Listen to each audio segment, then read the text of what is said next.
Hello beautiful friends, I am so happy to be with you here on Christmas Day to share my final project for the Documenting December Stashbusting YouTube hop. Now this hop has been running all month long, and down in my description box below you'll find links to all of the incredibly talented scrapbookers who have been participating throughout the month. There have been some absolutely gorgeous projects shared, so if you do have a little bit of time to yourself during this busy season, I do strongly suggest that you check out some of those videos and grab some inspiration for yourself. But today I am working with the poinsettia wreath cut file, which is from Cut to You, and I'll include a link to this down in my description box below. The cut file actually comes with two pieces, so one piece here and one piece here to create an almost complete wreath, but I just wanted to use just this bottom piece. And as you can see off camera, I have already gone ahead and backed this cut file.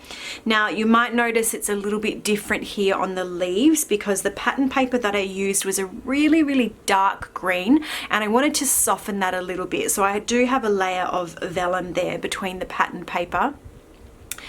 Just to soften up that dark green. I have this photo of my daughter and I, which was taken on Christmas Day in 2016. She is so little, and my hair was so long. I have some watercolor cardstock. This actually comes from Uniquely Creative. It's a beautiful, thick, sturdy cardstock.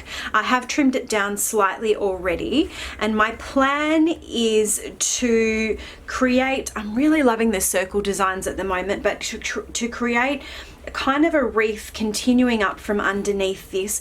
And at the moment I'm planning on doing some watercolor painting, which is very new to me. I don't think I've done anything like this before, but I am going to give it a go, and fingers crossed it works out.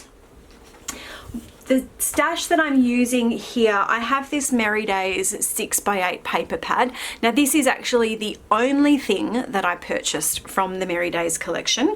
I think the only reason I purchased this is because there were some papers that I wanted to use in a December daily album. So it never occurred to me at the time to purchase any stickers or embellishments. And to be honest, it's only sort of been in the last probably 2 years or so that I've really come to learn that I am a collection scrapbooker. So I like to scrapbook with collections so that I have coordinating papers and embellishments.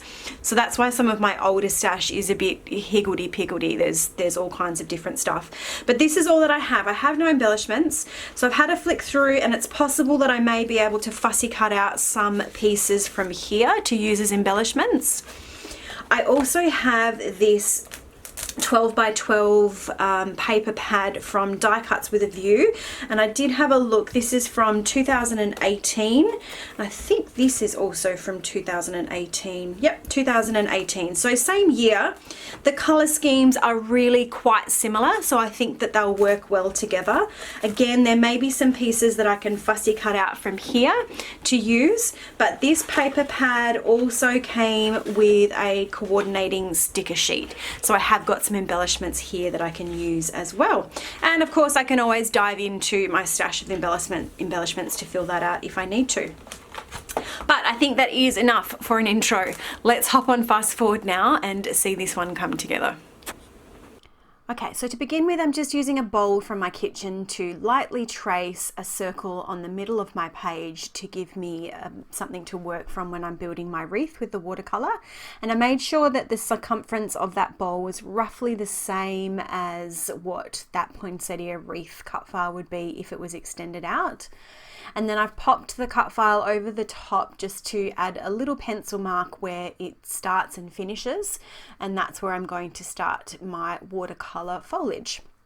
So I've used my watercolor paints. I have some liquid watercolor paint set, and I've blended or mixed a few different colors together to get this really rich, deep green.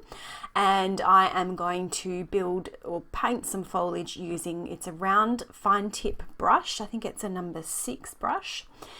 And to do these sort of Christmassy looking foliage, I'm just drawing a long stem. And then from that long stem, a really fine short stem comes out, and then I'm just dotting my brush randomly around each of the little branches to create it's a really rough watercolor look of some foliage. It was really, really simple to do.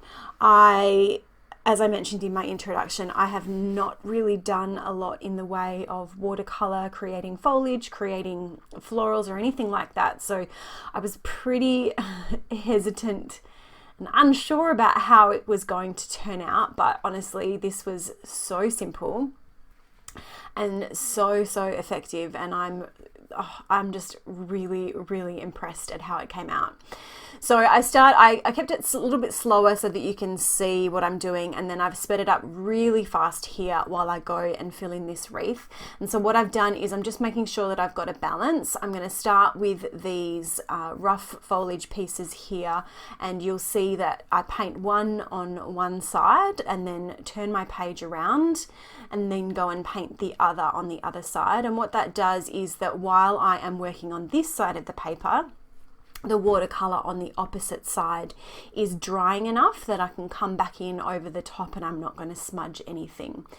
So as I said, this is a really simple technique. It was really effective, and obviously I'm gushing a little bit because I'm super happy with how it turned out. So for my top piece, I do start off here with just 2 branches with a gap in the middle, but later on in the video, and I think I do it off camera, I go and fill those gaps in. But as you can see, between my little pieces of this kind of foliage that I have here, I have got some gaps of white space, and I wasn't really sure if I wanted to keep them open or fill them in. And once I finished this last one and I sat back and I took a look at it, I decided that yes, I did actually want to fill it in, but I wanted to add a slightly different tone. So I've popped a little bit more of some watercolor ink on my palette there, and I've added a grey, which has just darkened that green up a bit. And now I'm coming in with that same brush and I'm creating just a different type of foliage. So these are kind of teardrop shaped leaves that I'm adding in here. So I'm just going to go and add the leaves first, once again working on the left hand side of the page, then turning it around, adding some on the right hand side, and that's allowing what's on the left to dry while I'm working. So this was another really simple but effective looking technique for creating foliage. And then now I'll come in with that brush again and just add a some really fine stems to connect up each of those little leaves. And that then gives me a completed wreath, and that's what it looks like. How fantastic is that? So simple and so effective. Now for the base of this wreath, where my cut file is going to sit, I knew that I wanted to add some colour underneath this to help the cut file stand out. So I'm using a couple of different Distress Oxides. I have the Festive Berries, and I can't remember what the pink is that I use. I know it's not Spun Sugar that I'm using, it's another paler pink. Anyway, I've just smushed some of that ink onto my little glass dish, added some water so that it's thinned it out quite a bit. And then I'm just randomly dabbing it underneath where that cut file is going to sit. And I'm going to pop that aside to dry while I bring in my photo here and work on a little bit of layering behind my photo. So this was a really cute little photo that was taken of my daughter and I on Christmas Day in 2016. So she was just a little bit over 1 year old. And I just wanted to document this little story on this particular day. We had both been sick in the lead up to Christmas, to the point where we weren't actually sure if we were going to make it to our Christmas Day celebrations with my family.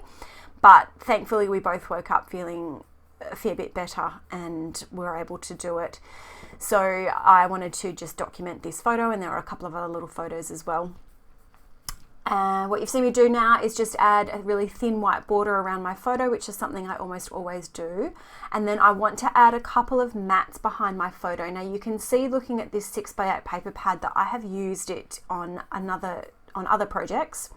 And so I've got lots of bits and pieces left. I didn't have a big enough piece of each of these to fully mat my photo. So I'm going to piece them together. What you've seen me do there is use that solid piece of the green cardstock. And then I'm just going to layer it up on top of the piece that has the circle cut out of it. Use my trimmer to trim that down, and you really can't tell that it's made up of two pieces. And then I'm going to do the same again, adding lots of adhesive behind, popping it on top of that solid piece, and then coming back in with some more adhesive and layering it up over the top of the piece that's got the circles cut out of it. And you would never know that it is pieced together. So now I've got a really simple little photo mat, and I am going to use my scissors to trim this down because there was quite a bit of adhesive showing, or adhesive there, and I didn't want to glue up my trimmer. And then just to soften the photo a little bit, I'm adding just one layer of some vellum, and this is just a scrap piece that I had pulled out of my scrap stash. And then trimming down the edges with my scissors, which this is a new pair of scissors. It's a new extra long bladed pair of scissors, and yeah, it's taking a little bit of getting used to, but I'm happy to have that bit of extra length when I'm trimming down. So that first layer has dried, and I'm going to come back in with the Festive Berries, which is a darker pink in the Distress Oxide. I don't need my cut file because of course I've already got the base here, so I know exactly where I need to add the colour, and I'm just once again smushing it in. I was going to leave it like this, but I realised that it was just a little bit too pink and there wasn't enough of the red tones, so off camera I do go back and add a darker red to that bit of watercolour down the bottom, which you'll see shortly when I show you a close-up. But I chose to use this gold foil holly pattern paper for the mat for my page, and that was me just trimming the inside out, which I'll use somewhere else. And here is that close-up. So I've stitched around the border, and you can see now that I've actually added some more darker red to that watercolour down the bottom. I've also added some gold splatters to the whole page. Now I'm ready to start building this. Off camera I have added some foam tape to the back of this cut file, and because I wanted my photo to be centered, I thought the best thing for me to do would be to adhere the cut file to the photo first and then adhere the whole lot to the page. So off camera I've removed all the backing from that foam tape. Now I'm just adding a little bit of wet adhesive because I do have mixed media in the background. I want to add that wet glue to make sure that it sticks down really well. And I'm going to place that down and leave it to dry a little bit. So for my title, I've chosen 3 different fonts from my stash. I've got this gold foil chipboard. I've got a pink puffy alpha, which I believe was from Felicity Jane, and some really small gold alphas, which I don't even know where they're from, but I've had them in my stash for a really long time. And speeding this up because you don't need to see me do everything, but I am using some wet glue behind each of the letters because I want to make sure that they stick down really well. And I have noticed recently with some of my older layouts that adhesive doesn't really seem to hold on these stickers, so adding that little bit of extra wet glue will hopefully improve the longevity of my pages and mean that things will stay stuck down for longer. And then I wanted to add something just to the top of that wreath there where the 2 bits of foliage join. So on the thickers that I used, that I got the word memories from, it did have a row of stars and hearts on it, and I decided to use one of those little stars up the top there. And now I am coming in just to finish off my wreath. So I actually don't really do any embellishing at all on this layout other than to add some extra bits of foliage to tuck them into the wreath. So off camera I had grabbed some coordinating pattern papers, and I had these gold die cuts left over from a previous project. I grabbed a couple of different metal dies that I have, which are just some really basic foliage and leaves. And I cut out a whole bunch of different types and different colors. And now I'm coming in and I'm just trimming some of those down, adding a little bit of wet glue to the stems, and then just tucking them in around the wreath, just to fill it out a little bit, to add a little bit more dimension to add a little bit more interest to the wreath. I tried to make sure that I had balanced it out where I've got a balance, the gold glitter, that it's balanced from between the left and the right hand side.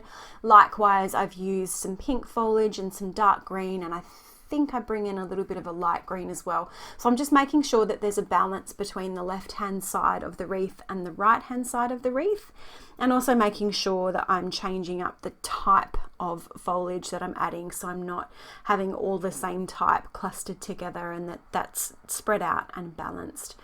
And I love the way that this turned out. I love that little bit of extra interest that it adds just by customizing it, and I think this layout is, the way that it turns out in the end, it exceeded my expectations. I was a little bit apprehensive about doing something like this. I wasn't sure how it was going to go, but I really am so very happy with how it's turned out.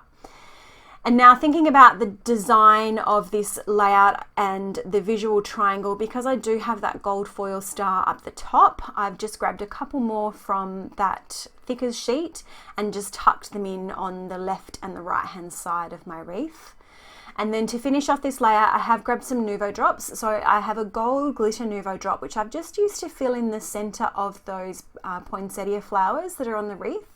And now I have this really bright festive berries Nuvo drop, which I'm going to come in and dot around my wreath. And that will be it for this layout. If you have enjoyed this video, please I'd love it for you to please give me a thumbs up and leave me a comment, because any engagement that I get from you on my videos really does help me to grow my channel. If you are new here and you're not already subscribed, I would love for you to go ahead and subscribe and join me for any of my future upcoming videos. Of course, now we're seeing some close-up photos, and as always, thank you so much for watching, and I hope you have a great day.